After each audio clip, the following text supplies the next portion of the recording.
गांव के एक छोटे से घर में राधा अपने पति मोहन और सास ससुर के साथ रहती थी। राधा गरीब परिवार से आई थी और मोहन का परिवार भी संपन्न नहीं था। उसके पास धन धान्य की बहुत कमी थी, परंतु राधा का मन बड़ा था। उसने अपनी गरीबी को कभी अपनी खुशी पर हावी नहीं होने दिया और हमेशा हंसते हंसते हर कठिनाइयों को सहन किया। राधा के ससुराल वाले उसे अधिक प्यार और सम्मान नहीं देते थे, क्योंकि वह गरीब घर से थी। हर रोज उसे नए काम सौंपे जाते और कई बार उसे बिना वजह डांट भी पड़ती।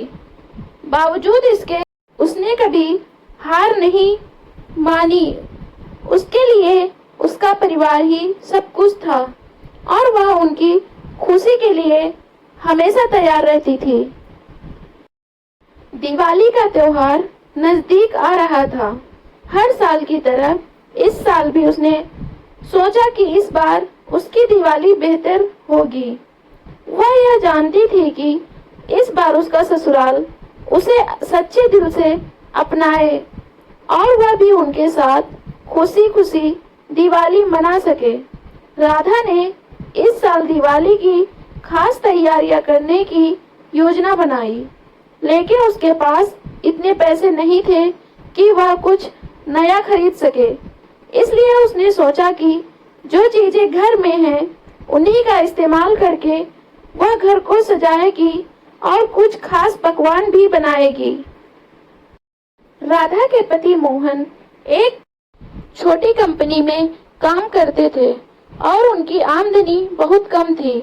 मोहन भी यह जानते थे कि राधा के दिल में परिवार के लिए कितना प्यार है, लेकिन वे भी परिवार के दबाव और गरीबी के कारण राधा को खुश नहीं रख पा रहे थे, जिसकी वह हकदार थी। फिर भी राधा ने मोहन से कोई शिकायत नहीं की और अपनी गरीबी में भी एक नई चमक से दिवाली मनाने की तैयारी में लग गई। राधा ने पूरे घर को अच्छे से साफ करना शुरू किया। दीवारों पर लगे पुराने धब्बों को साफ किया और दरवाजों पर बंदरवार सजाया। उसके पास रंगोली बनाने के लिए भी सामग्री नहीं थी, लेकिन उसने आटे और हल्दी का इस्तेमाल करके खूबसूरत रंगोली बनाई। राधा के इस काम में उसका छोटा देवर भी उसकी मदद करने लगा। धीरे धीरे घर का माहौल बदलने लगा और एक नई रौनक घर में दिखाई देने लगी। घर के अन्य सदस्य उसकी मेहनत को देखकर चकित थे, लेकिन फिर भी किसी ने उसे सराहना नहीं दी। राधा ने इस बात का बुरा नहीं माना और अपने काम में जुटी रही। उसने सोचा कि दिवाली के दिन वह अपने हाथों से मिठाइयाँ बनाएगी।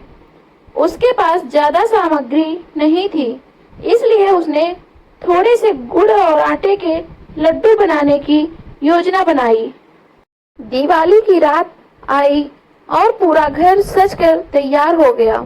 सभी ने नए कपड़े पहने थे, लेकिन राधा के पास पहनने के लिए कुछ भी नया नहीं था।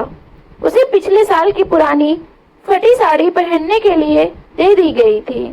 राधा ने उस साड़ी को पहनकर ही दिवाली मनाने का निर्णय लिया और बिना किसी शिकायत के वह पूजा की तैयारी में जुट गई।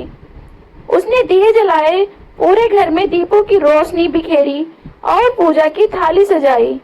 जब पूजा समाप्त हुई तो राधा ने अपने हाथों से बनाए हुए लड्डू सभी को प्रसाद के रूप में दिए। पहले तो किसी ने उसे खास तवज्जो नहीं दी, लेकिन जैसे ही उन्होंने लड्डू खाए वे सब चकित रह गए। उसके ससुराल वाले उसकी मेहनत और लड्डू की स्वाद की प्रशंसा किए बिना नहीं रह सके।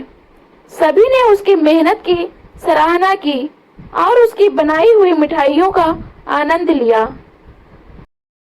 धीरे धीरे राधा के ससुराल वालों का व्यवहार भी बदलने लगा।